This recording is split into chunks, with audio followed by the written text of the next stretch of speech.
Siege, a new release by AEG, the subtitle calls it an elegant game of deception, intrigue, and deduction.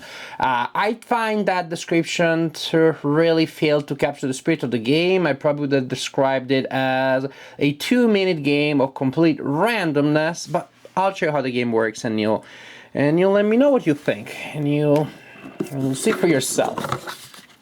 The game comes with a nice rulebook, very nicely illustrated, good quality. It makes it easy to learn the game.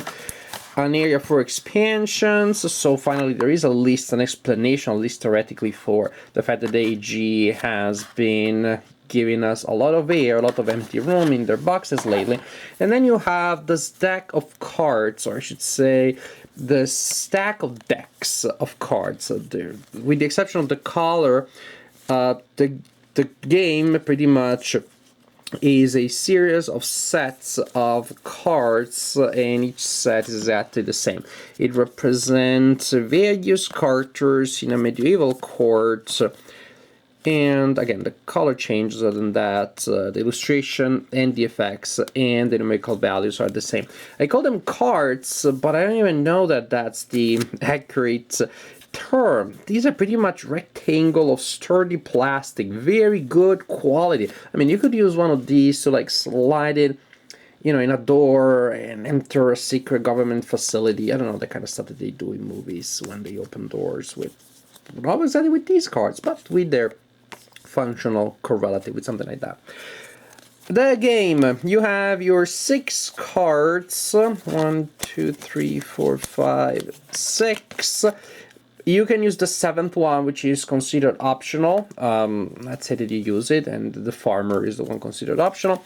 And you put your cards in front of you in a line. Now I'm doing it randomly, but in truth, during gameplay, you will want to see what you're doing and put them in a specific order so that you can fool the opponent into believing that you have a strategy and that the game allows for a lot of strategy, which really does not. So, and the opponent does the same. You can play with multiple players, so you would have multiple people having lines of cards in front of themselves. Then when it is your turn, you have to take one of 4 actions.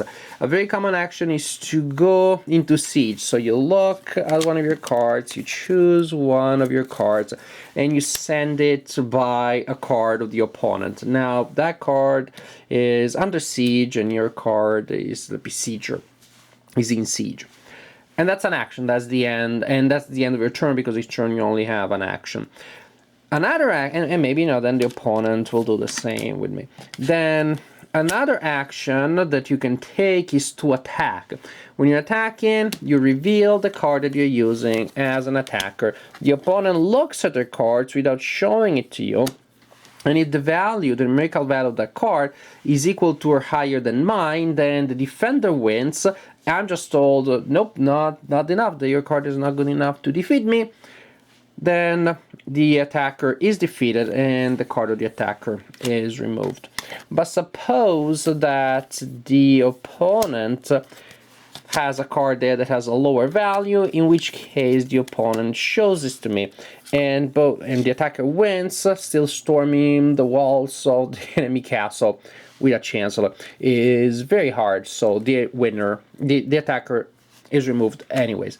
That is, if the attacker wins, both the attacker and defender are eliminated. If the attacker loses, only the defender is eliminated. Only the attacker is eliminated, and the defender doesn't have to reveal the card.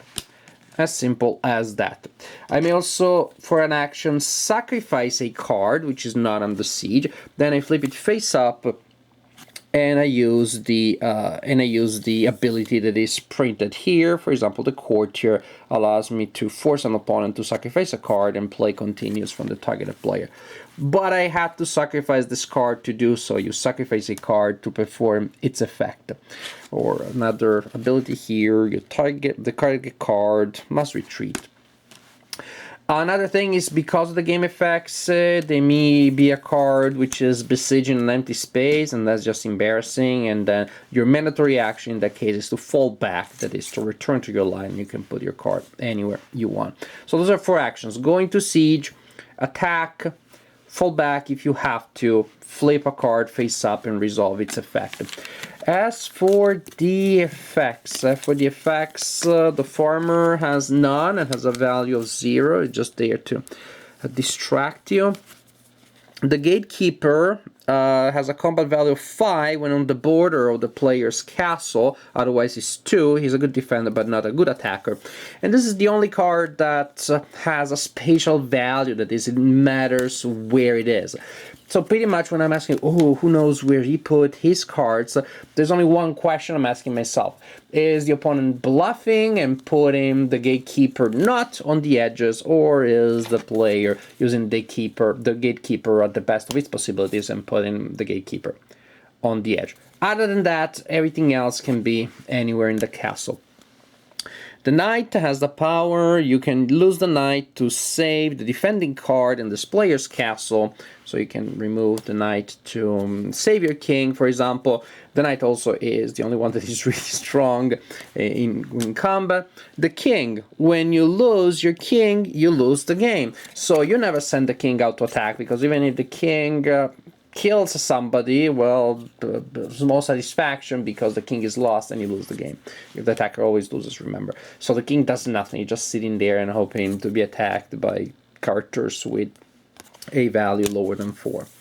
The assassin has a value of 1, but can defeat the king or the knight, and again also the farmer, because the farmer only has 0. The courtier has a value of 3 and forces the opponent to sacrifice a card, but you're sacrificing yours to activate that effect. With the chancellor, you can target another card, forcing it to retreat. So say the opponent has put a card besieging your king, and you don't want that card to attack your king. And the farmer, that is useless. That's the game. You attack, you move, you fall back, you activate effects until one of the 2 players loses their king. I don't get it. I don't get this game. I don't get it. It's barely a game to me. It's completely random, and it just feels so claustrophobic, but then it says, ooh, so much tension.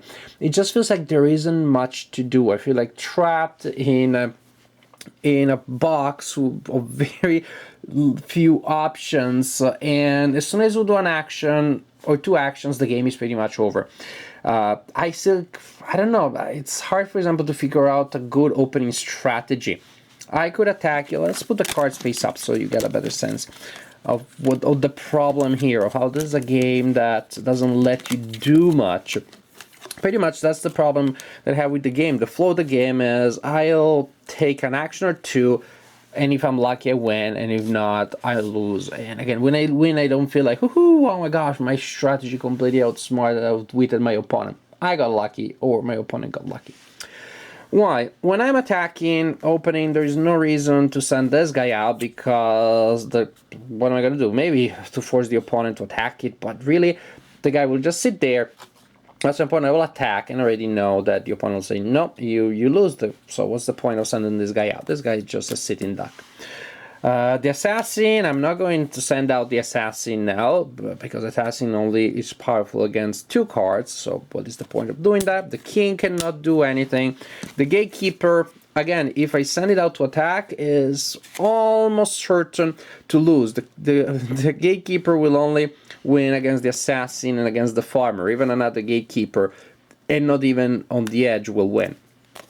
The knight is very good, but again, remember, you send him out once and boom, then the guy is destroyed, is killed.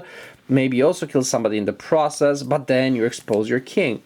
And the Chancellor. The Chancellor is almost like a mandatory opening. I mean, we tend to open with the Chancellor because he has a decent chance of killing somebody. and that's it. But suppose that I'm just going, okay, send out my Chancellor, and then you do something, and then I have, oh, look at that, I killed your assassin, and I lost the guy in the middle. Then you send out the Chancellor and you killed my assassin. Ooh, what are the odds? And now we're stuck here with, as you can see, not many cards available, and maybe I'll get lucky and I'm sending out my courtier again to scout and see what happens. The point is that after, and you say, no, the courtier is killed. I'm like, okay, good. No, it's terrible. The point is that you just take 1 or 2 or 3 actions, and then if you played well, you have a strong card and maybe 3 cards of the opponent there, and then if you're lucky, you send the card against the king of the opponent. It never came down to me to a single case where at the end I was satisfied that I had won, because I tricked you into doing something. You do not have enough cards to set up a trap and do something. If you set up a trap, whatever that means, because I really haven't figured out how you could do that, I guess if you have a trap, then there isn't much that you can do. If you don't set up a trap, you get lucky. Either way, my point is that this game barely felt like I was doing anything significant. It didn't feel like there were strategies that I could really build and trick you into doing something and then exploit that. I was doing things randomly because I may get to kill your king very early on just because I got 1 or 2 cards that are lucky. And I'm like, okay, you may have heard me saying in some of my videos that if a game is short and from time to time it is decided by luck entirely, it's not a big deal, then I just set it up again. But the problem here is not that the game feels like decided by luck from time to time. Well, this game was decided by luck entirely. Let's set it up again, so it's going to be decided by luck again, and by luck again, and by luck again. It just gets to the point where either we were both completely ineffective, then simply as we are always forced, I get to a point where I'm forced to attack with my king against your king, and then you win because you're the defender. Or it gets to a point where, I have 2 cards. I am looking at 2 cards of yours. I have no way of figuring out which one it is. There was no bluffing involving either. And I'm lucky and I get to kill your king, and I'm not lucky and I don't get to kill your king. It seems like a convoluted way of playing rock, paper, scissors with no more fun than rock, paper, scissors. If anything, the pace is much slower, and so it makes the game much less interesting, the rock, paper, scissors. I don't know, I hope I'm missing something, because I have this game in my collection. If I can enjoy it, I'm happy. I don't give negative reviews for the sake of it. And if you watch this video and you're like, oh, you completely missed the beauty and joy of this and that strategy, and with that opening and that thing, mind reading, bluffing, deception, intrigue, tell me how to do that. I would love to do so. As of now, I played the game and I could not figure out a way of enjoying it. It just felt very trivial that I perform a couple of actions and the game is over. I don't mind short, minimalistic games. Love Letter is a great game, but Love Letter has just enough around that very simple core to give me interesting decisions and to give me a little more than luck. This one doesn't. It feels entirely based on luck. And when I get to the point where the game is entirely decided on luck, it's not like I've done anything interesting to that point. Oh, I killed your king. Oh, you killed mine. Done. Nope, not a game for me. And again, I hope I'm missing something in the big picture. Help me like this game. But if the game is, alas, what it looks like it is, well, I don't think this really is a game for me.